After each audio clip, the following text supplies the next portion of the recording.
Once we got it on the highway, it was perfect. 60 miles an hour with no problem whatsoever, no overheating. And people don't go crazy about it on the highway. It seems normal to people. Maybe they think it's a taco truck.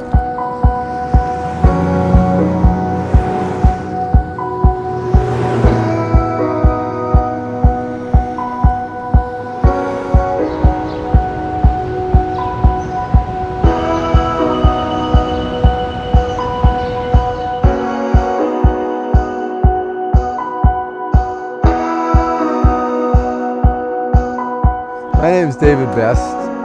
I'm from Northern California. I found a very good running bus, bought it, drove it home. We did a temple bus. Why it was built on a bus instead of it just seemed like a fun thing to do. So it's fun to have a bus that's a temple. This is a fun piece. When I did this bus, it came really from Nepal for me. Started, of course, when I met Mike and went to Nepal a year ago, and we did a temple.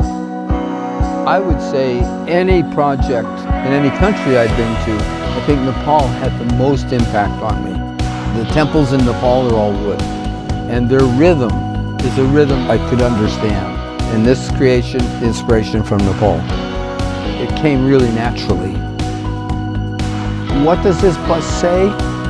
In America, people are frightened of one another. And what the bus does is it's not scary. And people enjoy it. They look at it and they think, that's pretty. And they're not afraid to look at it. I think what I want is people not to be afraid.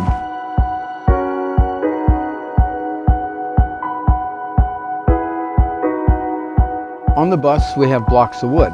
There's been a lot of people, we've asked maybe 18, 19 of the wood carvers to carve blocks on the bus. Some of the carving is just purely decorative, and that's okay, but some of the carving is deeper. When I asked the different people to carve the wood, I kind of pulled back because I wanted to have a little more input with the people. And then there's a carving from a man who was a soldier who lost 100 soldiers to suicide. And the person who was carving it was carving thinking of those 100 people. It doesn't look like 100 people, it just looks like a general carving, but beyond it is the spirit.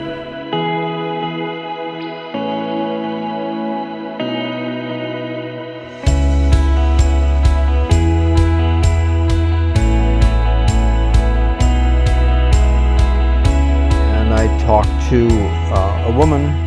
She had been a housewife all her life and now was discovering wood carving. I wanted her to carve something from her heart. When she finally carved it, it was a leaf. And that was her sister. Her sister had died 2 years ago. So that piece is a significant piece, but because of where it came from.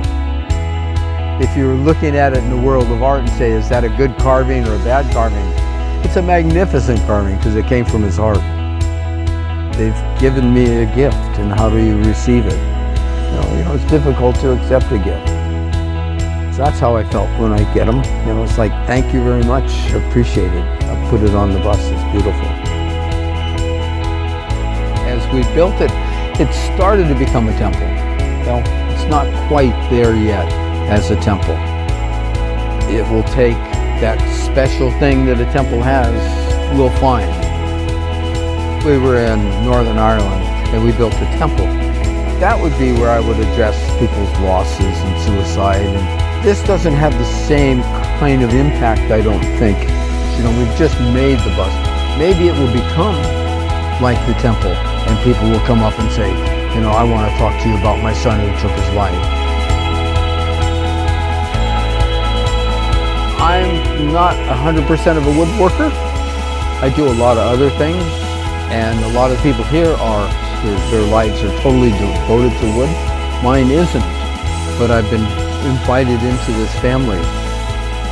The roots that Mike has brought together in this room, in this building, people of color and people of different nationalities are not. The people that he's brought together in that room are revolutionary. The roots that I see here in this event, you know, when you see the man from South Africa and he jumps up and down and goes, "Oh, happy to see you," right? Or the dancers that go, boom, boom. They're crazy roots. They're not normal roots. So the roots that are in that room, the roots of our planet. What an incredible opportunity to work with people that are this kind of caliber of people.